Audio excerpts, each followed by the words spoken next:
Melanjutkan penjelasan video sebelumnya terkait dengan exception handling, pada video ini saya akan membahas tentang logging di bahasa pemrograman.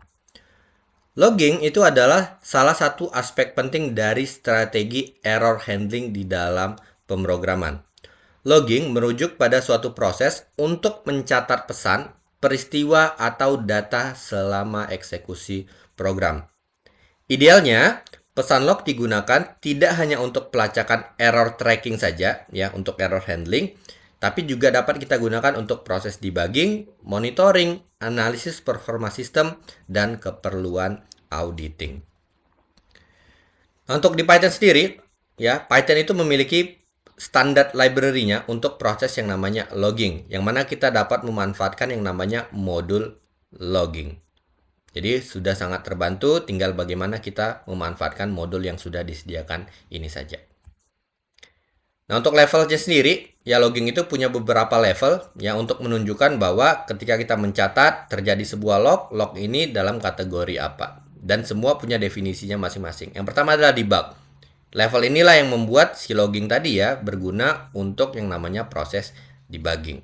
Namun sekali lagi, kalau teman-teman lihat video yang saya buat tentang debugging ya harusnya sudah tahu ya terkait dengan apa itu yang namanya debugging. Nah, ini adalah salah satu caranya. Ya, kita bisa gunakan logging dan kita set levelnya menjadi debug. Selanjutnya adalah info. Ini adalah log ya yang digunakan untuk mengonfirmasi bahwa beberapa event tertentu telah terjadi.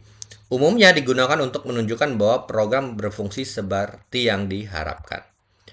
Sedangkan untuk warning, ini adalah indikasi bahwa sesuatu yang tidak terduga itu terjadi atau mengindikasikan masalah yang mungkin terjadi dalam waktu dekat. Ya, ini biasanya terkait dengan performa lah. Selanjutnya ada yang namanya error. Itu adalah log yang terjadi akibat masalah yang lebih serius dari sekedar warning nih. Program tidak dapat melakukan beberapa fungsi yang harusnya dijalankan. Dan yang terakhir ini terkait dengan kritikal. Itu adalah log yang terjadi ketika ada kesalahan yang sangat kritis. Menunjukkan bahwa program mungkin tidak dapat melanjutkan prosesnya. Ya, dan ini mengindikasikan nantinya untuk developer ya untuk tim pengembang ya kalau ketemu kritikal harus segera diperbaiki karena proses-proses inti dari sistem itu memang ada yang tersendat di sini. Nah, berikut ya contohnya untuk menggunakannya. Di sini ada import logging tentunya kita harus lakukan di awal dan kita setup basic datanya dengan logging.basicconfig. Kita ingin simpan di dalam file apa dan untuk log ya secara universal tuh biasanya umumnya menggunakan yang namanya ekstensi.log. Kita setup levelnya pengen apa. Jadi di sini kita harus tahu konteksnya ini untuk apa nih. Ya, kita ingin mencatat apa saja. Ya, misalkan sini kita catat untuk yang terjadi error saja.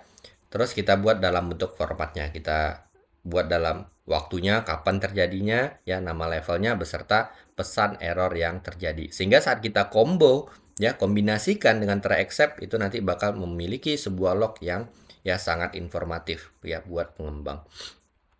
Ya input total, input persentase dan sebagainya ketika terjadi ya nanti bakal memunculkan sebuah logging.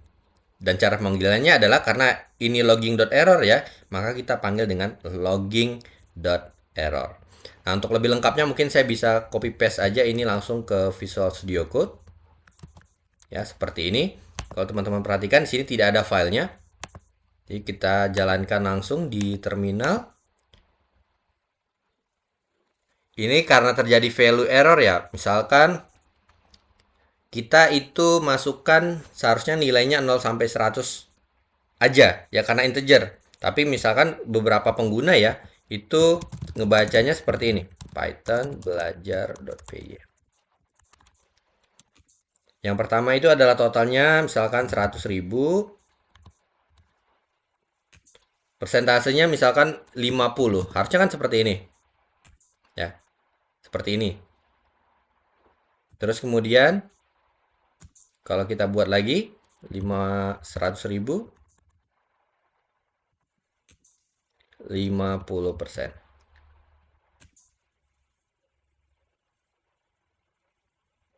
Oke. Nah, sekarang kalau kita perhatikan di sini tercipta satu buah file error.log. Ya, dan isinya kita lihat.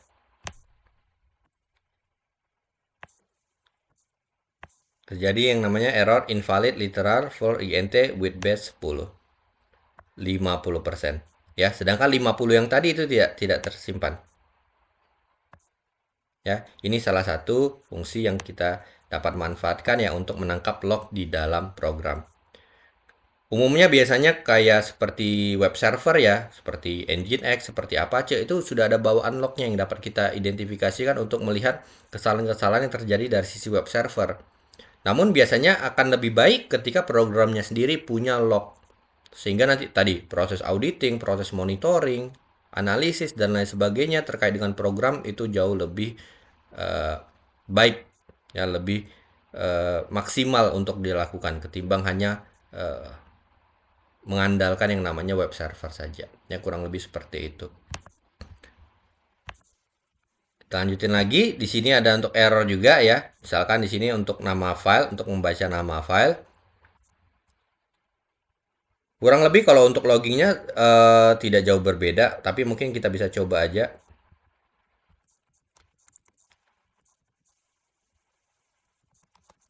Seperti ini. Ya, loggingnya error.log. Kita lakukan.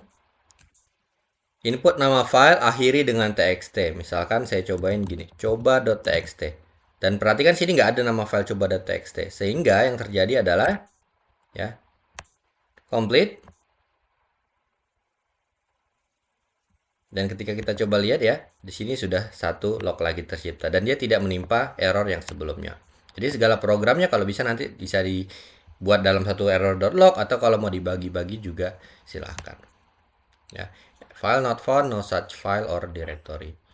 Nah, mungkin pertanyaan dari teman-teman seperti ini ya, kenapa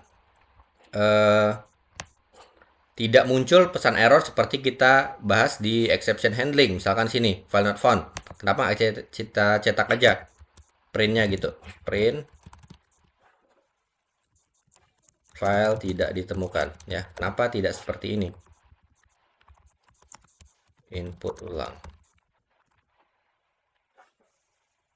Apakah bisa? Ya tentunya bisa. Ya jadi log ini biasanya memang dibarengi untuk informasi errornya itu sendiri sama logging error tadi sekali lagi untuk si sistemnya, si pemilik aplikasinya. Ya karena ini tidak bisa dilihat oleh pengguna. Ya ini bermanfaat untuk kita sebagai pengembang. Jadi kalau mau kita bisa kombinasikan sehingga misalkan yang terjadi coba.txt ya errornya ada